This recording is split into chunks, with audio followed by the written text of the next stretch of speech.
Hi, welcome back to the Uneducated Debate Show, where college students with little to no background make moral judgments on topics they just researched. I'm Alton Cox. And I'm Kim Wilson.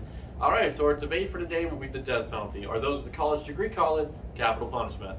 Why not just the death penalty? Well, because the legal stuff is either in Latin or overly convoluted. Tax dollars hard at work. Or we're just giving the Romans too much credit. All right, so back to the topic. Let's first both state our views on the death penalty. What are your views, Cam? 5 stars. 0 stars and you're a monster. How am I a monster? You're saying we should just let serial killers live? No, so according to the Pew Research Center, you do have the same opinions over half of adults when it comes to using the death penalty as murderers. Okay, I'm not liking where this is going. What's the problem? Every time you say you share the same opinion with a large group of people, that usually means I'm wrong. It's not really what I'm saying.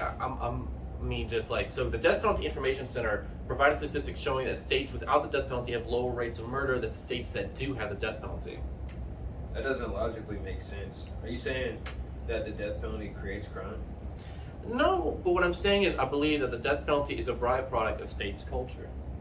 So the debate of the death penalty doesn't include the death penalty?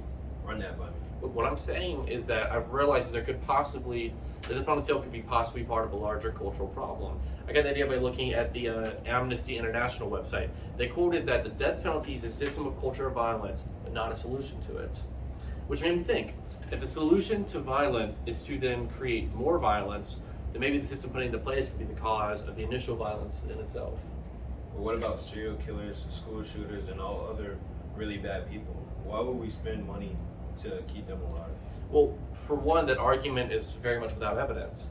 Believe it or not, the death penalty is actually far more expensive than life without parole. Also, you're basing the assumption off that the right person was caught in the first place. The groups like the Innocence Project have exonerated hundreds of people using techniques like DNA evidence or simply going back to look at the case. I just find it difficult to accept that someone who kills another person should be allowed to live. I mean, it's not like they're off scot-free. Life in prison means they can't get out unless they're proven innocent. I truly understand how you feel because it's frustrating in itself, but the fact that people are being regularly exonerated means we can't trust our current system to sentence someone for even a non-violent crime, let alone sentence them to death. So what makes our current system so unreliable? Is it racism? It is racism. How is it racist? Well, black people, according to the Innocence Project and the National Registry of Exonerations, black people are 7 times more likely to be wrongly convicted than a white person. Racism in itself is still embedded in the American government and culture, so of course this would affect the courts as well, especially in cases like trial of the juries, where juries are very easily swayed. So looking at this, how can we as a society sentence someone to a year in prison, let alone can we sentence them to death, if our system is still plagued by bigotry? Okay, now we're backing away from the death penalty. It deters crime and is effective punishment. Okay, but the death penalty relates to all of this. It is a cruel part of a brutal system that is plagued with bigotry and ignorance. You cannot remove the punishment from the conversation without the process of getting to the punishment if the punishment itself isn't effective. If the system itself isn't effective. I understand that, but it also deters murder. Where does it deter murder? As stated earlier, states without the death penalty have lower rates of murder than states that do have the death penalty. And I believe that is they are taking different steps to establish justice that isn't based in violence. What about the families of the victims? The crime cannot be undone. If someone was harmed, that harm cannot be undone. Many people view the prison system in different ways, but 2 common ones are punishment and rehabilitation.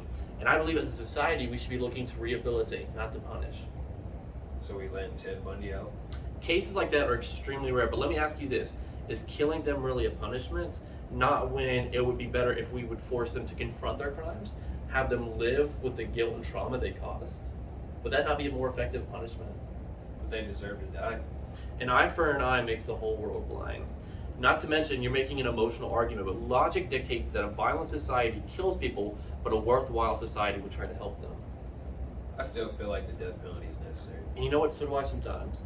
Situations like Columbine, Ted Bundy, and so many others, it really makes the argument convincing.